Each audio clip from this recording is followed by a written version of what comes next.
Hello there, my name is Jasmine, and today I'm going to be talking to you about the reincarnations of Scooby-Doo. Since 1969, Scooby-Doo and his four lovable teen sleuths, Shaggy, Fred, Velma, and Daphne, have graced our screens for decades and is still going to this day. The franchise has gone for so long due to its mystery-solving aspect. Basically, someone stumbles upon some monster, the gang finds out about it, they help any way they can, and they solve the mystery, and our gang called Meddling Kids, and Scooby-Doo saying Scooby-Dooby-Doo. Scooby-Dooby-Doo.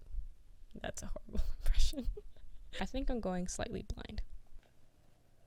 But with every reincarnation, it does seem to update a lot in terms of its time period, and also what the trends are in terms of how people are reacting to Scooby-Doo. Today we're going through many of the important reincarnations, from its TV shows to its vast amount of films that it has in its library, and also a couple of other content that has been created since its 1969 introduction. So before starting off, I'm going to say that each of these eras I'm putting in are based in categories. So the first one I'm going to start off is the original formula. So where are we starting? Like I said, 1969 with Scooby-Doo, Where Are You? The show ran from 1969 to 1970, and it's basically 4 teens traveling in the mystery machine and solving mysteries in their town of Coolsville. And I think also some other areas around the world. I do remember one time they were in a desert, Fred and Daphne, and they got chased by a cactus, which was never solved, or no one knows the reason why that happened, honestly. And no one will ever will, maybe. We continue on with 1972's The New Scooby-Doo movies, which introduced the crossover aspect that Scooby-Doo has been implementing in its shows and movies ever since, here and there. It actually doubled the length of the episodes to an hour. You have guests of non-fiction to fiction. They've had the Three Stooges, even though I think they were dead at that point.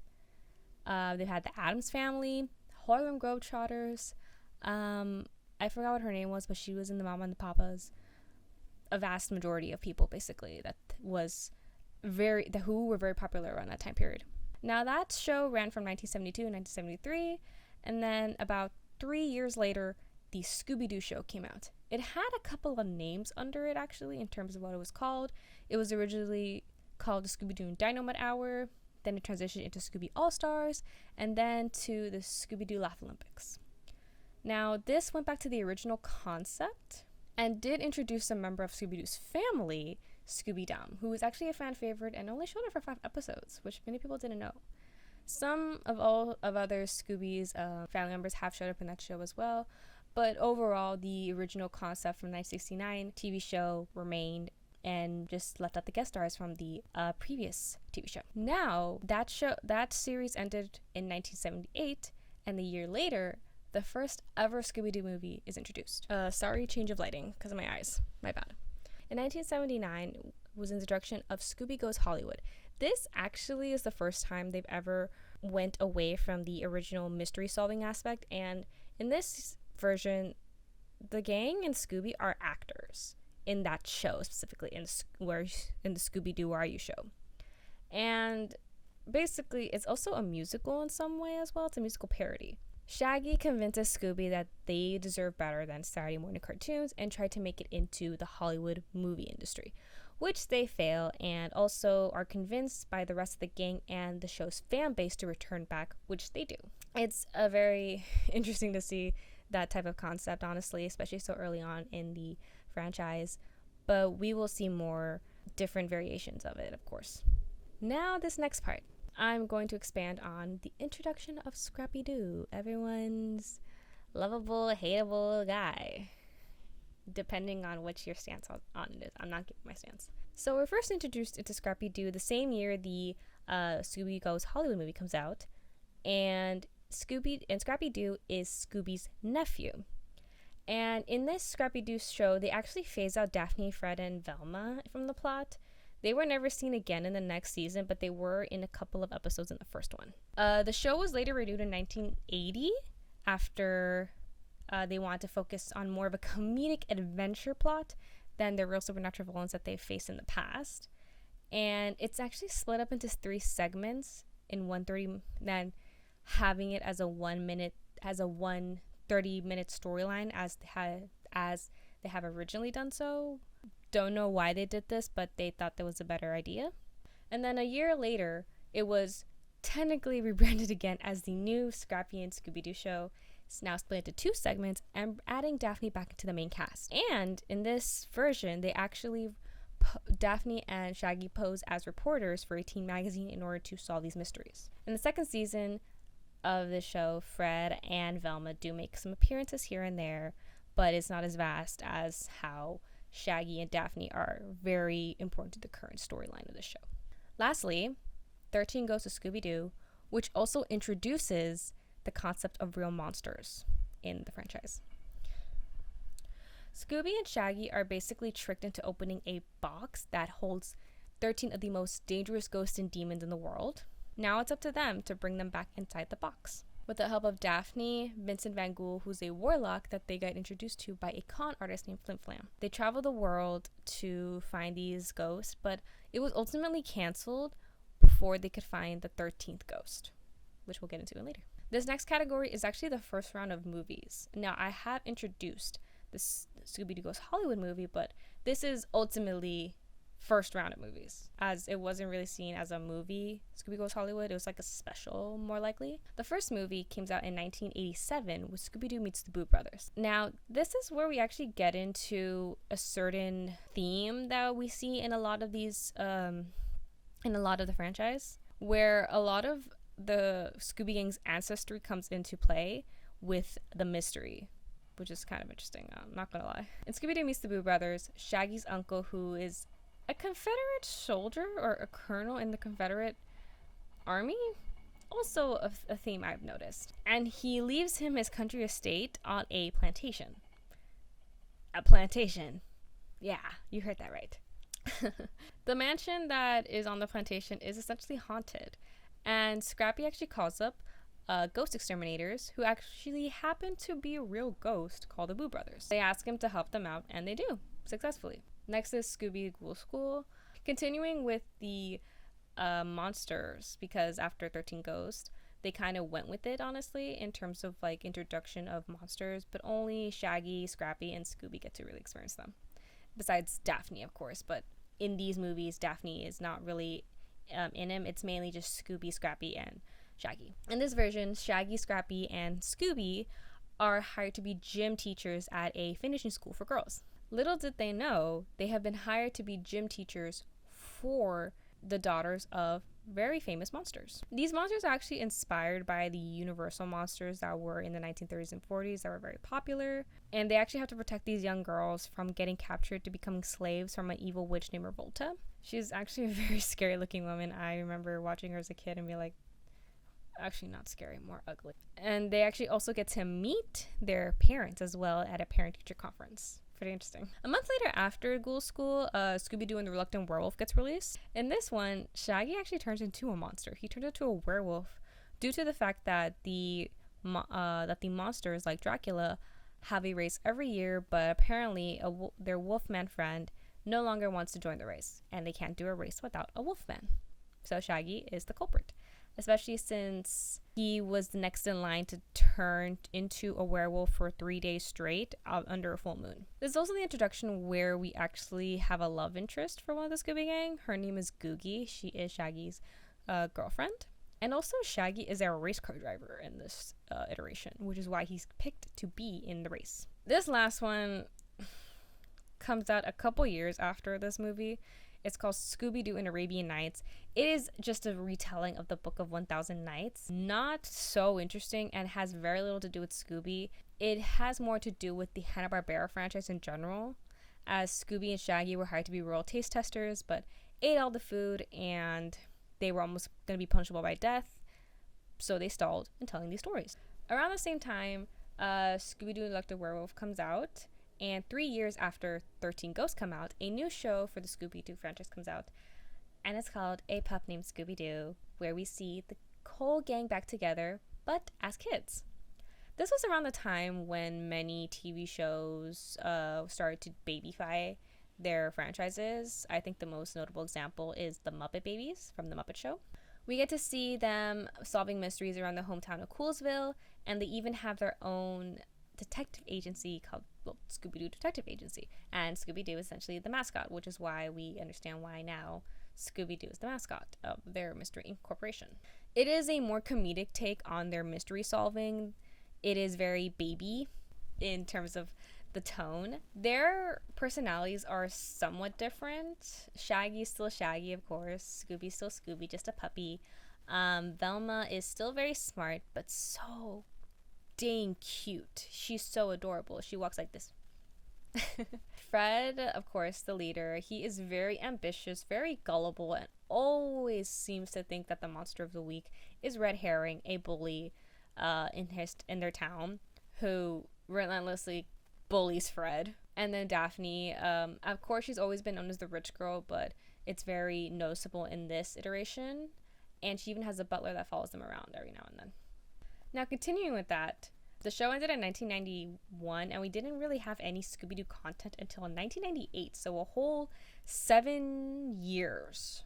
And this goes into the next segment, rewriting the formula.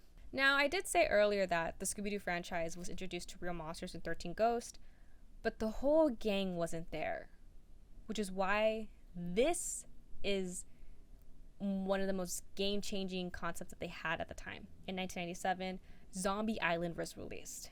The monsters are real. The Scooby Gang took a year apart and reunited later to investigate an island in Louisiana that's said to be haunted by the ghost of Morgan Moonscar. Now, they separated for about a year. Fred and Daphne went to do a cable show. Velma owned a bookstore, and Shaggy and Scooby were airport sniffers. But they all reunited together and helped Daphne on her cable show to find actual real monsters, and couldn't, and then they stumbled upon the girl in Louisiana. They took him to their island, and they encountered zombies and cat people. Now, it was originally thought of that the zombies were the villains, but in actuality, they were trying to help the gang get off the island to not meet the same fate as they did with the cat people who drained the life out of them to live for all eternity. After the success of Zombie Island, the Warner Brothers and Hanna-Barbera continued on with movies like The Witch's Ghost, Alien Invaders, and Cyber Chase.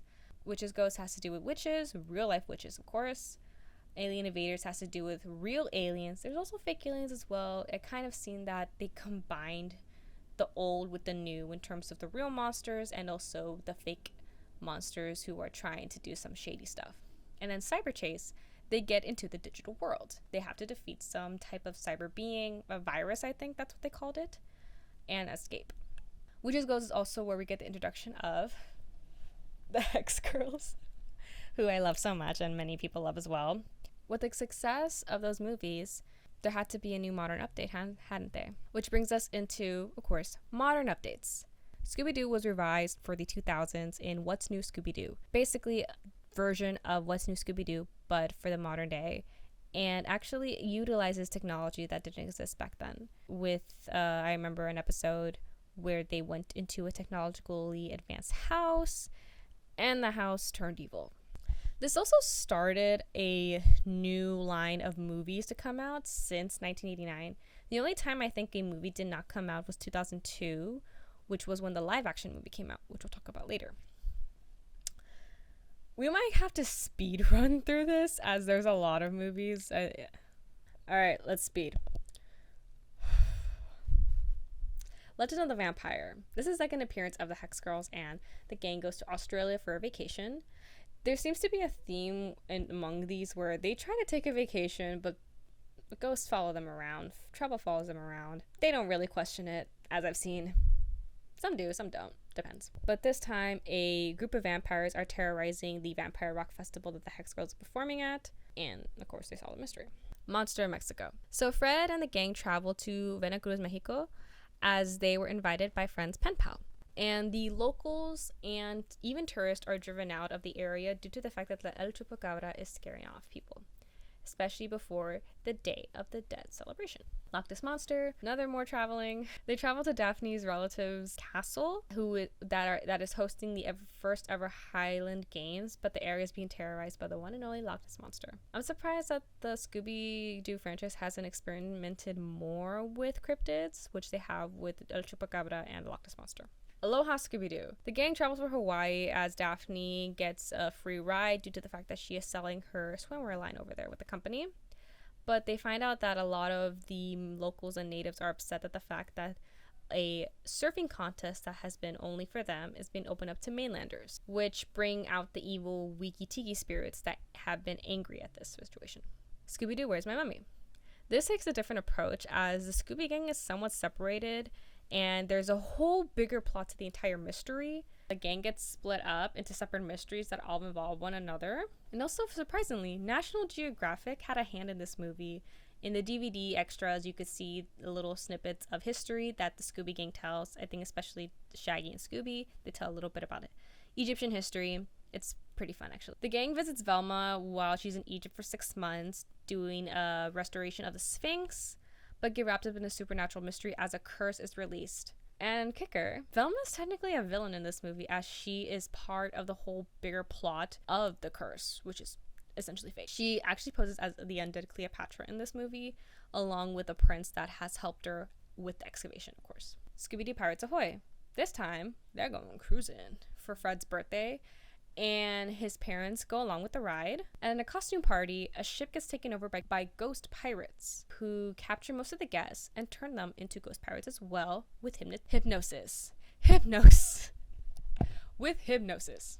And these quote-unquote ghosts are actually searching for the Bermuda Triangle and its gold that it actually has inside, surprisingly. Chill Out, Scooby-Doo. This one I found funny. I have no recollection of ever watching this movie, but basically, the gang plans a trip to Paris.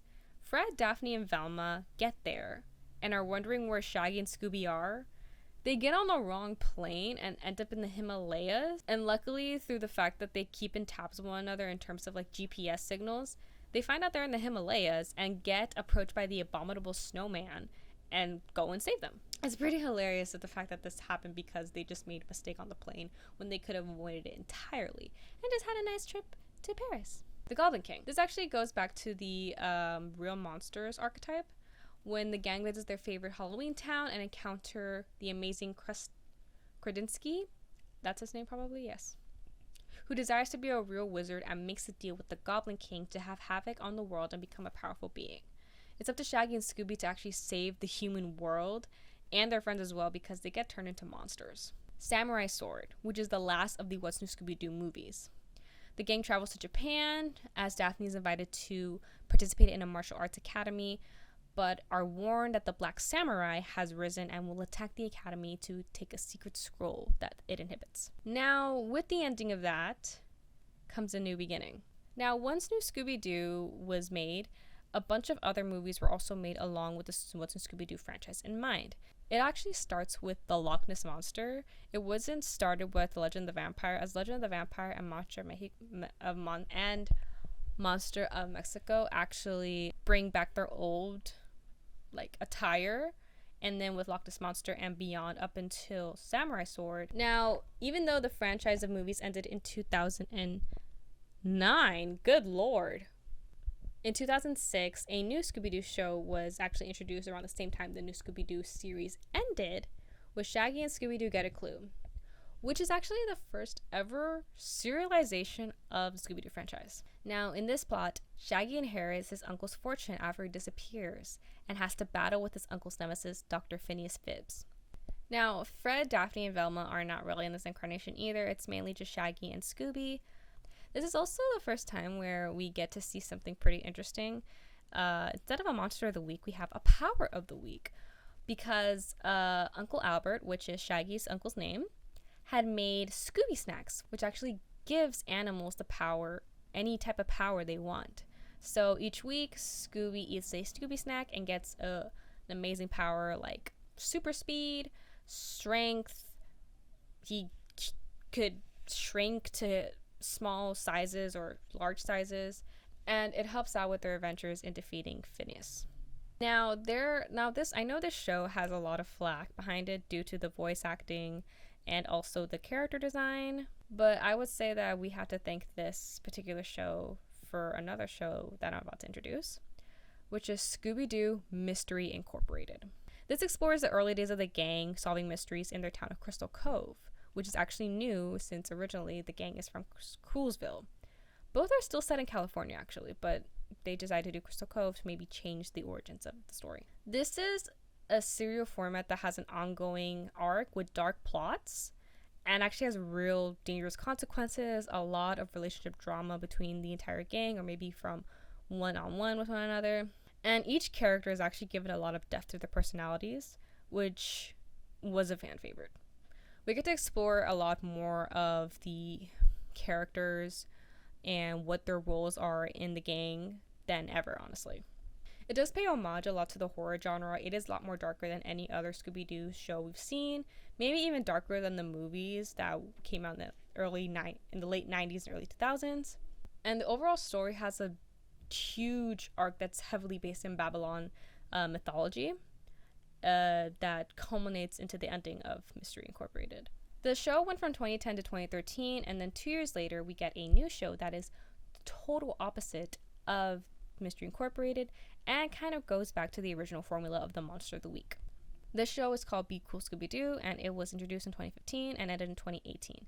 This wasn't the most well-received show like Shaggy and Scooby-Doo Get a Clue, as some people also didn't like the character designs. It was the entire cast back again, and this show actually does somewhat have a plot to it, but it's still a Monster of the Week type of situation. The gang decides to travel around the country and also I think parts of the world as well during their last summer break for college, but encounter monsters along the way, but that doesn't stop them from enjoying their time. Overall, this show has a more comedic feel to it, especially since every week Daphne always has some new fangled thing to introduce to the gang. The first episode ever, she has puppets, which are very helpful to the mystery, honestly. One time she's just sporting a mustache. She dresses up as Fred in one episode to understand him more. She is a little more quirky in this, and there's a lot more sarcasm, and I think that has to do with the fact that in Mystery Incorporated, the whole mystery gang had an edge to them in terms of their personalities and how they interact with one another. And with Be Cool Scooby-Doo, I think that they've translated more into a more quirky and funny version of that type of sarcasm and comedy, which works very well if you give it a chance, honestly. A year after the show ended, Scooby-Doo and Guess Who, and it premiered on HBO Max. This actually goes back to the new Scooby-Doo movies with a similar concept, but with new characters as well. They do have Batman and Robin back in the mix, originally as they had in the new Scooby-Doo movies, which is their most popular and most collaborative person they've ever solved mysteries with. They also as well do collaborate with people who are actual celebrities and even internet celebrities as well. A lot of Olympians, surprisingly, and also fictional characters as well.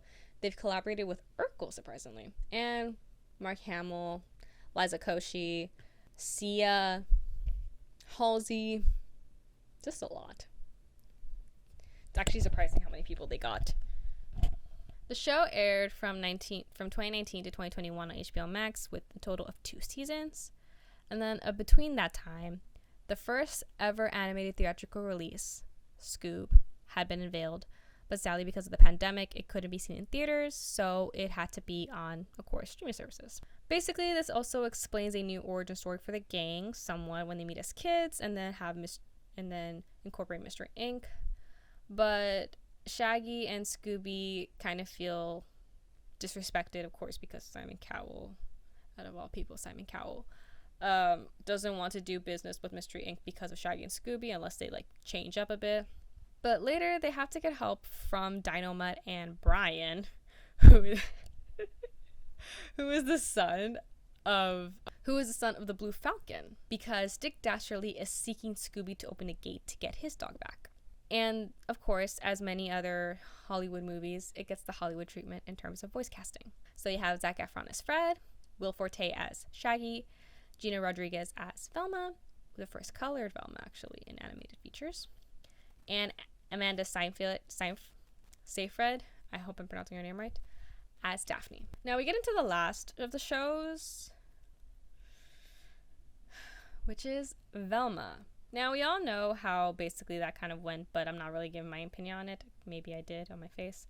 But for an explanation, Velma is trying to solve the mystery regarding the disappearance of her mother and also a bunch of murders that are happening in Coolsville High School, mainly surrounding teenage girls. This also introduces a love quadrangle of basically Norville, Daphne, and Fred fighting for Velma's affection. Essentially, they kind of just all hate each other at the end because Velma is not accepting this affection at all, except maybe from Daphne. I haven't really seen the show much. I'm kind of only basing it off what I've seen on the internet, but it doesn't seem like the best love quad triangle, especially since I know a lot of fans have speculated that they are a quadruple couple, the whole entire gang, excluding Scooby. I have to make that clear because some people are nasty. But based on that fact, it did not build well, according to a lot of people who actually did watch the show. Now, there were more movies made after Samurai Sword, and we are going to go through them as simple as this possible. Now, a lot of these movies are either just standalone films on their own, or they do have some type of crossovers with one another. We'll talk about the crossovers first. Scooby-Doo and the Blue Falcon. Of course, the Blue Falcon and they solve a mystery at a convention. Scooby-Doo and WrestleMania Mystery, that is one of 2 collaborations they've had with the WWE franchise. Scooby-Doo and Kiss, Rock and Roll Mystery. Basically, they help out Kiss defeat an evil being that is trying to take the Detroit City Rock that they were given when they performed in Detroit City. Kiss is also intergalactic beings from a different realm called Kisteria, and they transform like Sailor Moon. Interesting. Next up is Curse of the Speed Demon, which is the second collaboration that Scooby has with the WWE franchise, and this time it has to do with speed racing, of course. Yeah, and Shaggy and Scooby actually team up with the Undertaker, surprisingly, which is pretty freaking cool. A Gourmet Ghost. Fred is related to Bobby Flay. And they have an ancestor who's haunting the place where Bobby Flay is trying to do a cooking show. Happy Halloween, Scooby-Doo, where Elvira and Bill Nye show up. They help them solve a case, especially as Scarecrow from the Batman series tries to infiltrate the Halloween festival that Elvira is hosting. And then Bill and Nye actually helps out Fred and Daphne, especially Fred, because their mystery machine gets really roughed up in this movie. Scooby, straight out of nowhere, Scooby-Doo and Courage Cowardly Dog. They meet finally after so long. Scooby and Courage start hearing weird noises that come from the city of nowhere where Courage resides in, and the gang plus Muriel and Eustace as well try to figure out what's going on, what's happening, why is this happening. I mean, it's pretty weird, but why is it happening? Which is actually the last of the collaborations that they've had in movie form. And they've actually had some other different interpretations of Scooby-Doo. There is one where there are puppets. Puppets. And they're not puppets of like their grown-up selves or teenage selves. They're puppets of their pup named Scooby-Doo puppets. It's called Scooby-Doo and the Mystery Map. They find a map that leads to a pirate treasure and are attacked by a phantom parrot who's trying to get the treasure, of course. They actually have 3 Lego movies. Nighttime Terror, Haunted Hollywood, and Blow Up Beach Bash, which are actually a little more kiddie-ish in terms of their mystery stuff and also the vibe what they're putting out in terms of how they are as characters. Now, for the most part, a lot of the movies that came after Samurai Sword are very standard. They do travel a lot, and they do encounter people. Like, each mystery has to do with someone that they know. So, for example, Abracadabra Doo has to do with Velma's sister Melanie, who goes to a magician school, a college magician school. Camp Scare, Fred takes them to his old summer camp to help out as camp counselors. Legend of the Phantosaurus, where the meme that Shaggy is a badass comes from. I did not know that. I thought that was Shaggy Showdown, honestly. they have to calm down Shaggy, so they take a break from mystery solving and go to La Sirena to go to a spa resort, and also to help out Fred with a report that he has to do in order to pass a class. Speaking of them taking a break, there are times where they do have to encounter maybe dissolving Mystery Inc. entirely and not solve mysteries anymore, and we see a pattern in some of those movies. First, starting with The Legend of Phantosaurus, continuing on with Music of the Vampire, where they're trying to actually take a vacation and avoid mystery solving. And this is also a musical. And in the end, Daphne is sacrificed to become a bride of a vampire in this movie. But successfully. I mean, she's fine. We know. Stage fright, Daphne and Fred are finalists in a competition. This also does explore a bit of Daphne and Fred's relationship as well. It's pretty fun. Kind of cute, honestly. Frank and creepy. This actually puts their friendship and also themselves to the test, and kind of each lose what they love. Daphne loses her beauty, Fred loses the mystery machine, Shaggy and Scooby lose their love of food. Velma essentially loses her mind. At the end, they kind of realize that they didn't lose one thing, and it was each other, because they love each other so much.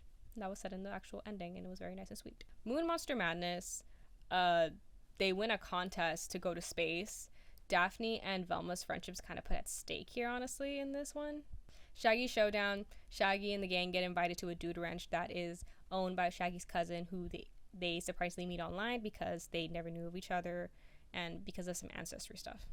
Now we go into a little more serious route in terms of them being tested on their like mystery stuff and each other.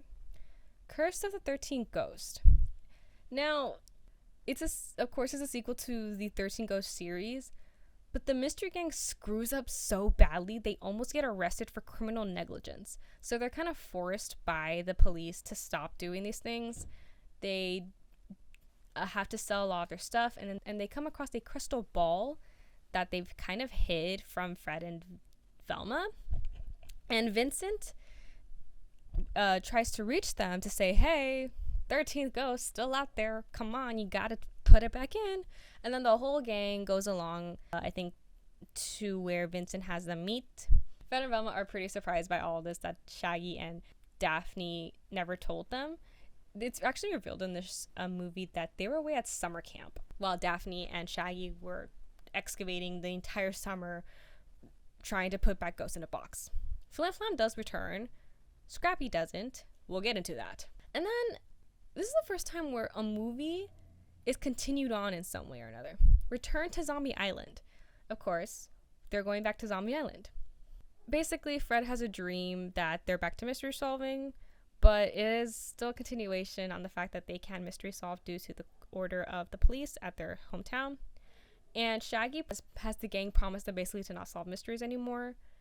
And then they find out that Shaggy has won a tropical vacation trip to Moonstar Island, which they all kind of recognize and reminds them of Moonstar Island, which makes me speculate a little bit about their age. I speculate a lot about their age a lot, especially since in the original Zombie Island, they look like they're in their mid-20s, but in this incarnation, they look more about teenagers, which is pretty weird to me.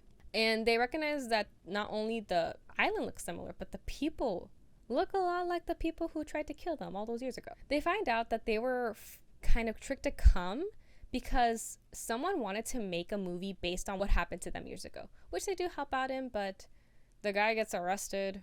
Elvira makes an appearance. That's pretty cool. They kind of get tested also on their friendship as well in this movie, as I've seen, on what's the point of them being friends if they can't solve mysteries together, which is pretty sad. The Sword and the Stone, which actually has the gang kind of play with time travel in a way. Shaggy pulls Excalibur out of a stone to cut a freaking sandwich, or I think it was a block of cheese, and has been claimed the rightful ruler of Camelot. They get sent back in time by a witch who does not want Shaggy to inherit Camelot, and they have to play along with the people to not mess up the time. But then they find out that this was just a fucking ploy to make sure that Shaggy doesn't take away or inherit anything, but Shaggy didn't want it in the first place. He never had time to explain that he didn't want to be the ruler of Camelot, and these people were taking it all out of proportion just because they visited it the place, and Shaggy just wanted to know where he came from and more of his ancestry. Why can't a guy just do that? We don't know. The next segment we're going to go on after all those animated movies is the live action movies.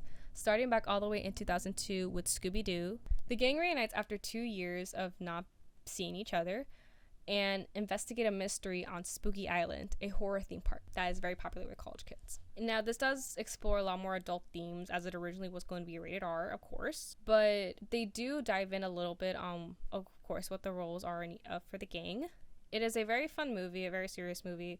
It is also around the time where the Hollywood industry was starting to make movies based off of popular franchises. Think of the Flintstones movies as well. This movie was pretty successful that it spawned a sequel, Scooby-Doo 2 Monsters Unleashed, which is essentially my favorite movie of all time. The gang are honorary guests at a opening of the Coolsville Museum of Criminology, where their masked foes are featured in terms of like the costume design.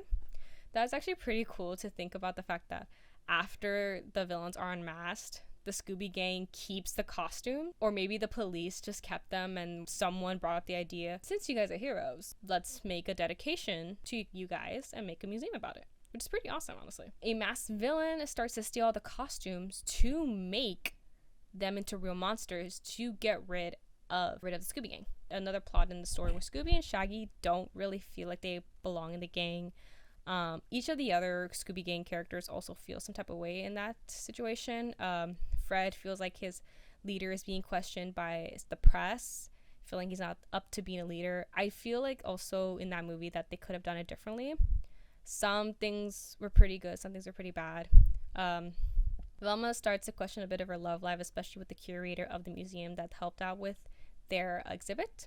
And Daphne also questions her role in the Scooby gang as just being a pretty face and nothing more. Now, this movie actually got lower ratings than the first one, which is why the third one was never made. There was supposed to be a third one made. 5 years after that movie, Scooby-Doo: The Mystery Begins aired on Cartoon Network in 2009. This basically shows how Mystery Inc. was formed in a different way. They all met in detention because of something that happened on the busway to school, and someone called the Spectre is haunting Coolsville, and people think that they're up to it because of what happened on the bus, and they think it was a prank, even though remotely neither of them knew one another, honestly, before that detention scene happened. This does continue on a year later with Scooby-Doo and the Curse of the Lake Monster, where the gang gets summer jobs at Daphne's uncle's country club, and they explore more romance in this movie. Before I move on to the other live-action movies, I would like to also explain that in Scooby-Doo and Scooby-Doo 2, they actually fully make Daphne and Fred canonly a couple. This is the first time I think they're ever canonly a couple up until Mystery Incorporated. I find it very refreshing, especially since Freddie Prinze Jr. and Sarah Michelle Gellar are an actual couple in real life, and they're married and have kids. So there is romance that goes on between the gang in Curse of the Lake Monster, with Daphne and Fred having a summer fling. Shaggy and Velma kind of have also that type of way, but not as not as like serious as Fred and Daphne have it. But in the end, they all decide that they're kind of just better off as friends. And in this movie, they fully adapt the Mystery Inc. monarch, especially since someone that knows Daphne has hooked him up with a lawyer, so they'll be able to do that type of thing. The last of them comes out 8 years after Lake Monster, which is Daphne and Velma. The girls are originally online friends until Daphne transfers to Velma's school, and they have to find out why the school's brightest students are being turned into mindless zombies. It's pretty straightforward. Not really well-rave reviews like the last two were. Now we already discussed crossovers in the sense of this new Scooby-Doo movies and Scooby-Doo and Guess Who, but there are actual special crossovers that they've had beforehand, and also really interesting specials. Now, these crossovers and specials are pretty well known to the public. The first one I'm going to discuss is Scooby Natural. That was aired in 2018. Supernatural, the show, the Winchester brothers get transported into a Scooby-Doo episode. So the episode that the Winchester brothers gets transported into is A Night of a Fright is No Delight. I think that's how you pronounce it.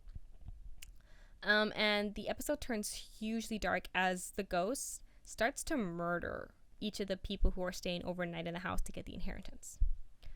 And it's up to the Winchester brothers, and with the help of Castiel as he gets transported in as well, to help right their wrongs of being in the episode. The next one was aired in 1997. It was a little short one-off, like Scooby Natural, Bravo Doobie Doo, where Johnny Bravo's car gets broken down on his way to his grandma's house, encounters a Scooby gang, and convinces them to help him drive to his grandma's house because it's a haunted house, and they were like, a mystery, ooh, pretty cool. He tries to hit on Daphne, and Velma's like, I want you. Don't go to her. There's also a clip where it seems like Fred's trying to get it on with Daphne. Why? Someone tell me why that happened. Anyway, another special project and crossover that they had was Night of the Living Do, where, funny enough, this is an interesting crossover with Gary Coleman and David Cross. They guest star in the short and kind of take jabs at the franchises and gags of the original show whilst trying to solve a mystery as well. Last one I want to talk about is actually the Scooby-Doo project. It is more of a parody than a crossover or anything. It was aired on October 31st of 1999 during a marathon of Scooby-Doo. It is a parody of the Blair Witch Project that the people who actually created the movie loved. It was their favorite parody, and it even won a Daytime Emmy. It's pretty cool. Now we're going to go to the non-movie and televisation of the franchise. We're going to first start off with Mystery Incorporated, which is a web series that started to air in 2022. They only have one episode so far, as it is a independent series. It is a very CW inspired take on the franchise, and the monsters and ghosts are real. The first monster they encounter is the Mitre 49er, and it's all set in a high school setting as well in Coolsville. They go back to Coolsville, especially since all the franchise has been in Crystal Cove since the introduction of Mystery Incorporated. There is also a lot of comic book series that the Scooby-Doo gang has been a part of, but the most notable one has to be Scooby Apocalypse. That was introduced in 2016 and ended in 2019. There are 36 volumes of it, and a well-meaning experiment has gone wrong. It was invented by, I think, Velma's father, who accidentally made a nanovirus that turned people into creatures instead of zombies. Mutated creatures, like monsters, basically, that they faced in the original series. The whole gang teams up. They don't really know each other until the apocalypse happens, and they all help out one another. I have questioned whether or not to put plays into this because Australia really likes plays of Scooby-Doo.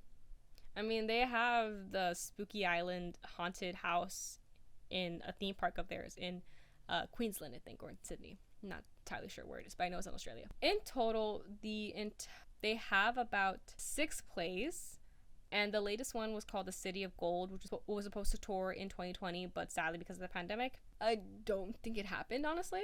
It is very fascinating to see how the Scooby-Doo franchise has brought in terms of comics, TV shows, movies, live action even, regardless of how negative or positive the audience has been towards these actual pieces of media. It is still amazing to see how they've stood the test of time. Right now, though, I do believe that their fate is being tested slightly, as a lot of their projects have been canceled, especially with the leak that happened with Scooby-Doo and Crypto 2, which many people want to actually have a release, since the people like I have seen the movie and I really enjoyed it a lot. But overall, this franchise seems to be going and still going strong regardless of how many jabs it gets thrown at.